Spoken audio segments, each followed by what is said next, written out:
here. We used to perform at the Cafe Lena Reads together back in the day, and we did a few at the Jasmine Tree, I believe, back whenever I was getting the inspiration for this kind of form, whenever it was kind of being done everywhere. But it's nice to see that people are still doing it, especially with such blistering force. I almost don't even need to introduce her. Here to introduce herself, Jennifer Robin.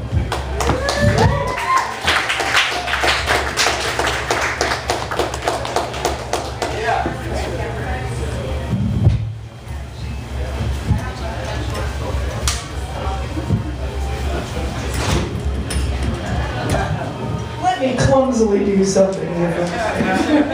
Join the crowd. Oh, I'm just going to stick it like this. No one else is going to need it now.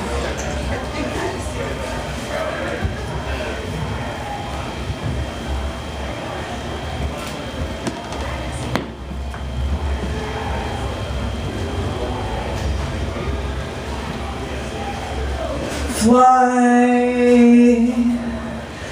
everything up the flagpole. Fly your mother's underwear. Fly the scent of violets. Fly Easter. Fly fried eggs. Fly little boys in Appalachian sweatshirts. Fly the old black man who lived in a blue Buick in a place between Utica and Albany, and he had the Kurt Cobain kid and the pregnant bleached blonde with the flower petal face, growing more pregnant by the hour, like she has been administered a pregnancy drug. Fly her boyfriend in the beat-up baseball cap and the tarot reading you give them.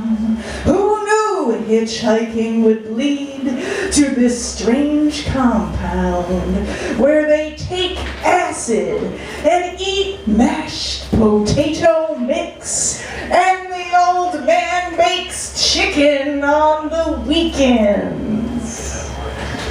He was once in the army, and he took it upon himself to save these lost kids.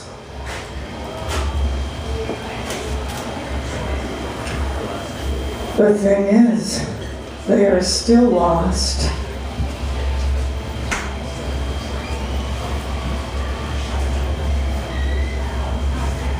Strippingist Stripper. I just saw the strippingest stripper I've ever seen cross the street, presumably to strip on the other side. If you want to know what the strippingest stripper looks like, I'll tell you.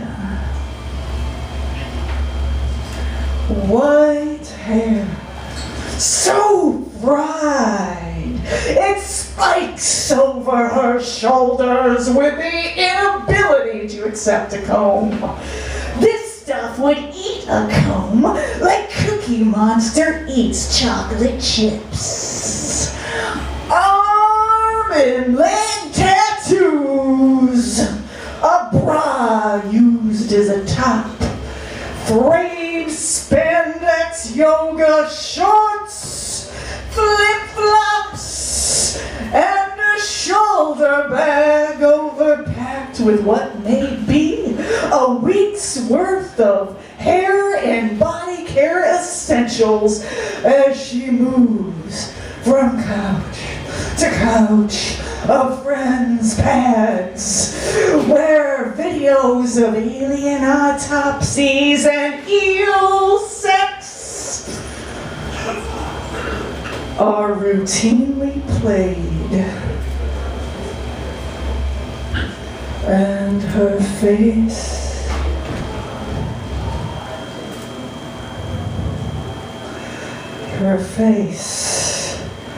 is that of an Irish pixie left out for 8 years in the desert sun.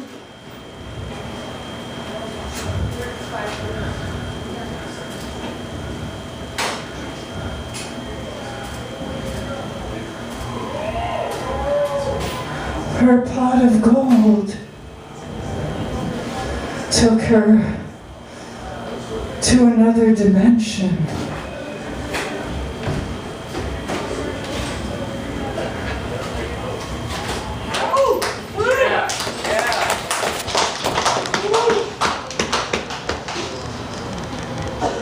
Okay, one more story about my friend Nicole in Rochester.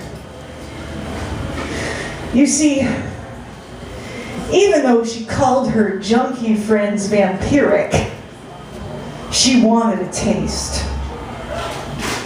Hey, we both loved Lou Reed, you see. Both she and I were 20 years old. We were hopeless misfits. I had smoked so much hash by that point, I never wanted to be near it again. The folks I knew who had harder drugs were into their own highs and minds, had no interest in sharing with me, penny-pinching, skin-flicked addicts, yeah! What other kind are there, penny-pinching, skin-flicked addicts? So one night, Nicole said, "Let's get some heroin." And she did not call it by any slang names. She ended up talking to 2 guys who would never have talked to me. And they said they'd help her. You see, these guys, they looked like dumb linebackers with hair the color of corn husks and muscles that went on for miles.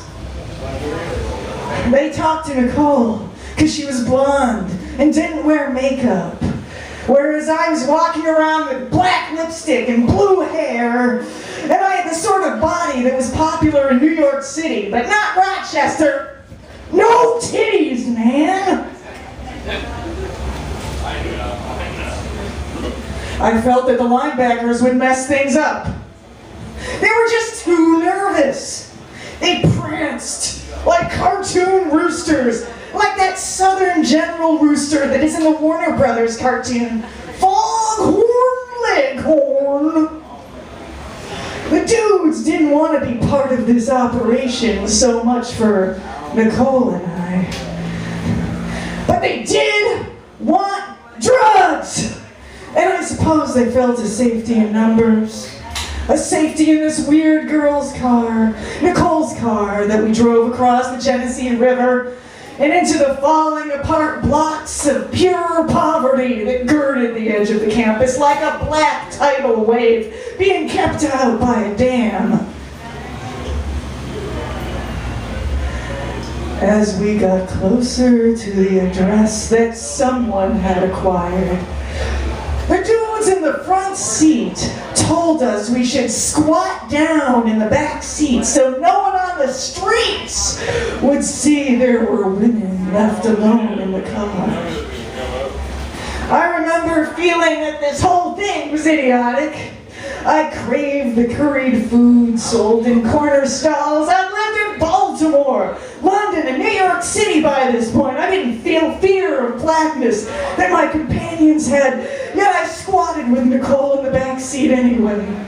I had a crush on her and took the opportunity to lay my head near hers and see how she would respond.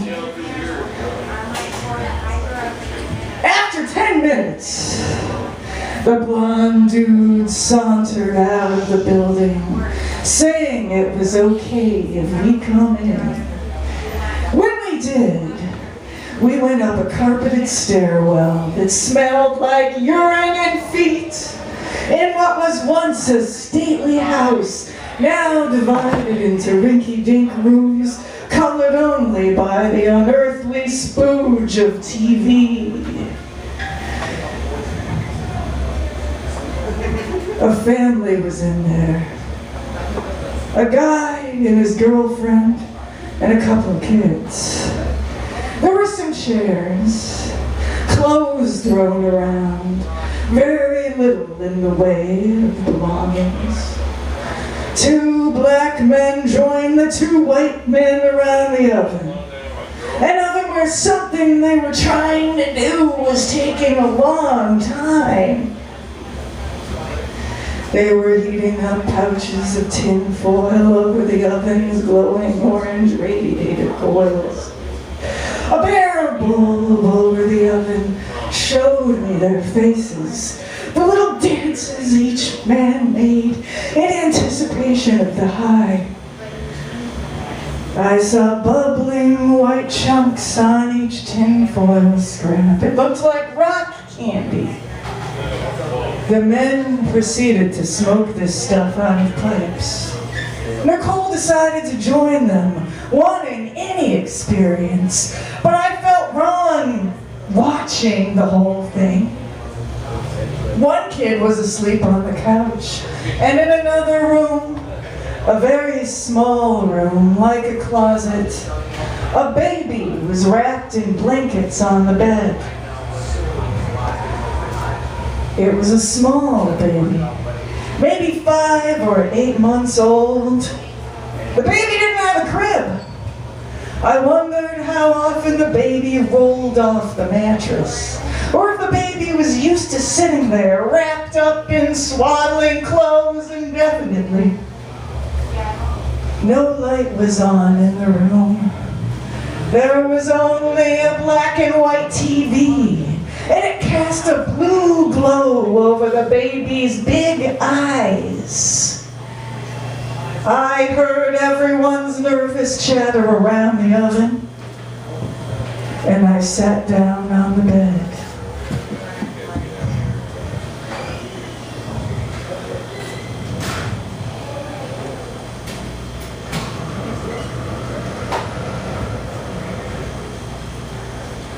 I stared into the eyes of this baby, wondering what it might be feeling. I just wanted to be there for 5 minutes, 10, half an hour, forever with this baby. I muttered some gentle things to it, but didn't pick it up. This wasn't my world, my place for picking up a baby I'd never see again. That baby's eyes were so big in the TV light.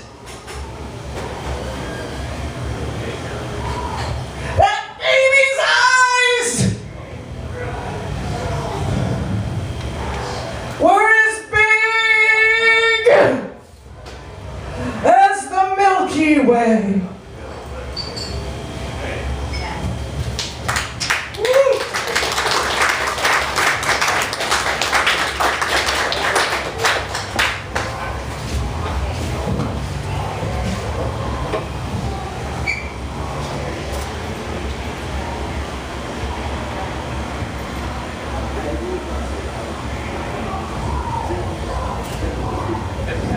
Got a lot to choose from here. Want to make the right decision.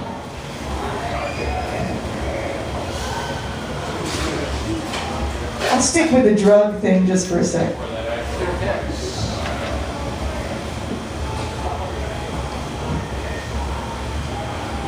I am reminded of the only acid trip I took in my adult life. Because of the revival of bell-bottoms painter pants. What do you call these things? Cargo pants? Rave pants? mostly like wearing individual bathrobes on each leg pants? In the late 90s, I was on a trip with my lover and his male fuck buddy. We walked around the downtown blocks, and I noticed how bright and intensely red the flowers were in the garden of a Victorian house, turned into offices of law. While the three of us grooved on the nature of the city's sights and sounds, I most acutely recall getting lost in my bathroom and gazing at the wide black pupils of my eyes, the shiny ratted hair on my head in the mirrors, a fan whiz like a helicopter overhead, ghostly high-pitched frequencies crying between the blades, and saying to myself, I am so old and strange and ugly. I am a rubber mask on a monkey skull. Why am I living this life? I stared at the cargo bell-bottom pants on my legs thinking these are horrible, horrible. I must remove these from my body, but I can't. I can't. Why did I put these on in the first place? Because I'm on acid!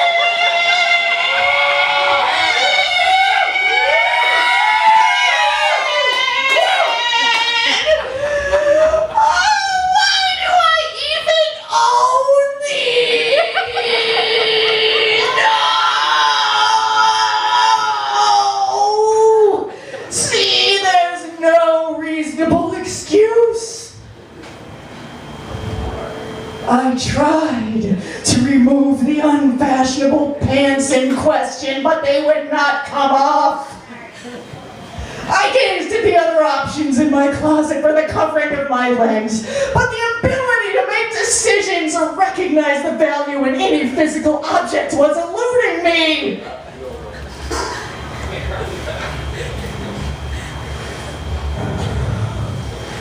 This was not a mind-blowing trip. The end result was that I felt like an insecure 10-year-old in a monkey mask and ugly pants.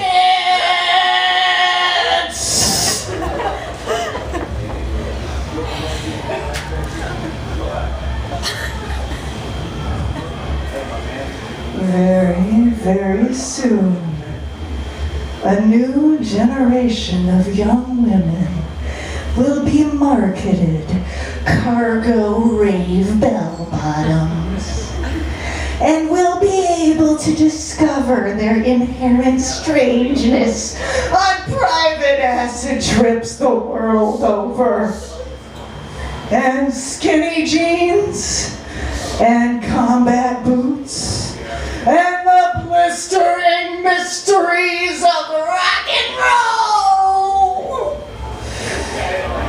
will once again be the domain of girls who love to Rustatana in faster pussycat kill kill and secretly wish to be Joan Jett. Yeah.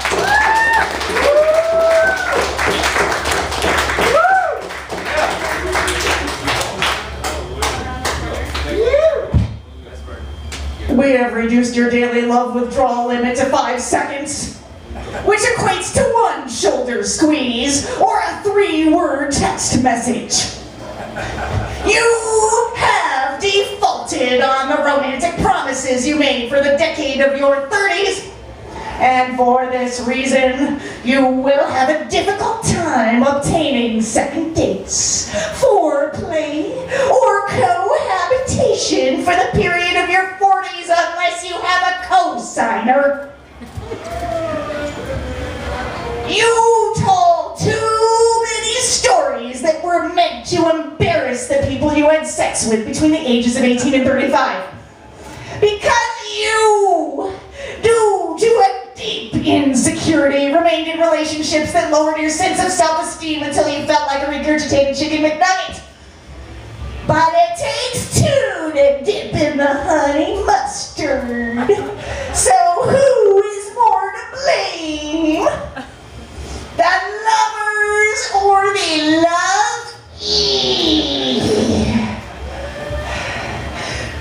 Due to revisions in romantic bankruptcy law, the debt accrued during your first 20 years of worldly experience does not expire after 7 years of evasion. It is going to haunt you for the rest of your life. However, there are services that can help consolidate your outstanding emotional debts. We offer counseling and online worksheets designed to increase your solvency awareness in regards to impatience, anxiety, addiction, saying yes when you mean no, saying no when you mean yes, sexual competence, and transparency regarding any unsavory discussions of these indiscretions. Let's get this clear now. Very few of our clients have learned to successfully balance their books, but acknowledgement of one's emotional debts is the best place to start.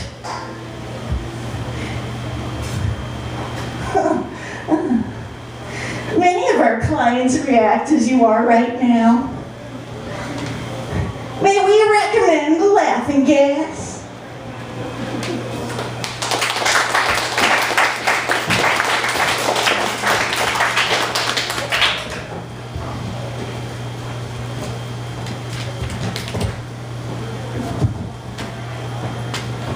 Would you like a long one or a short one?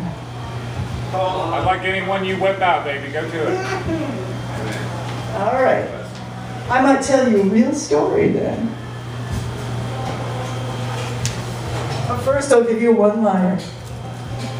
I was recently talking to a cokehead who had snorted so much that he temporarily lost his voice. I said, that's the real trickle-down theory.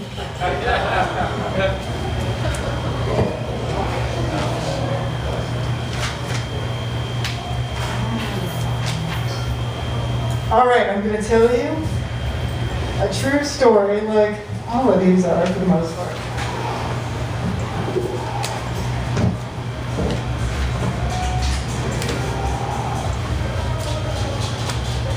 One long one and one tiny one to end it all. This one's called Min. She was a furtive creature in dark blue sweatpants, her hair in a bun, her feet in socks, in sandals, in a room full of the fumes of dry things, tubes of paint, clay, baloney. My friend Ross kept telling me I had to meet her, see her, peep at her paintings. He said she was a brilliant abstract expressionist, and in the way he had of making every human being sound like a quaint, tattered rag doll. He said I just had to look at how dumpy she was, and boggle at how such paintings could come out of a sad sack like that. Ross and I were both in our late 30s. He was getting an art degree, and I visited him in the PSU painting studio with its high ceilings and fluorescent lights, and the view outside the windows of people smoking on concrete under maple trees. Even with the impending doom of missed deadlines and failing grades, people seemed to move in slow motion, as if they were embroidered on the sidewalks, cups of triple macchiatos in their hands. Min looked like she was in her later 30s or early 40s, her black hair streaked with veins of white, the worry lines that had formed around her mouth and eyes in a bloated, moon-shaped face. I did not see Min drink any triple macchiatos. Min was poor. Min was on a leash. Her husband and she moved from China, and they were poor there, let alone here. Her husband was her master, so much so that he didn't know she was taking these art classes. Every day, so Ross told me, Min told her husband that she was going shopping for groceries or taking a walk. She would sneak around his work schedule, use whatever excuse she would work for the day, so that he would not know that she was in these painting classes.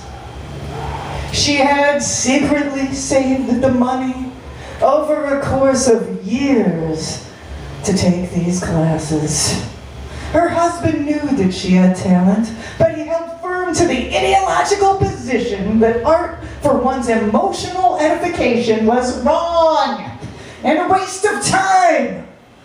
If one was going to condescend to doing something as frivolous as art, it would have to be to make money.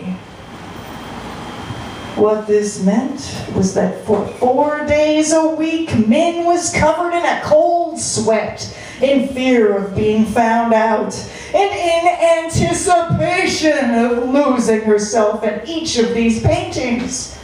Phantasmagoric scenes of hell pits, naked women on fire, ghostly creatures creeping through forests full of fog, a world of rites, biting, bloodletting, skin shed release. I tried talking to Min about her life, but the language barrier was too much. I have always been terrible at deciphering what people are saying through thick accents. Min knew that her grasp of English was no more than that of a child. The sentences we exchanged were accompanied by smiling and nodding, hands shrugging, and eyebrows raised in empathy as we both expressed the failure of words to be understood by either of us. Yet Min thirsted for escape. Min gave Ross and I her email address. Min hoped to have friends who understood her love of fairy tales and horror and bliss. None of this came through her words. It bled through the paintings, which she rolled up every day in cardboard tubes and hid under her mattress so that her husband would never discover they were made. Summertime came. Ross and I never wrote to Min, and we casually wondered if we would ever run into her again. Ross decided to sell a bunch of his paintings, bold brute portraits of melting souls on hunks of wood at the Alberta Street Art Fair. A nightmare of gutter plunk clown parades, artisan ice cream eaten by Intel employees, and anarchist noise jams. The street gets clogged by people who infringe and crochet festival clothing, by dude bros accompanying their dark wave for a week girlfriends in a stone shuffle. We hauled the paintings in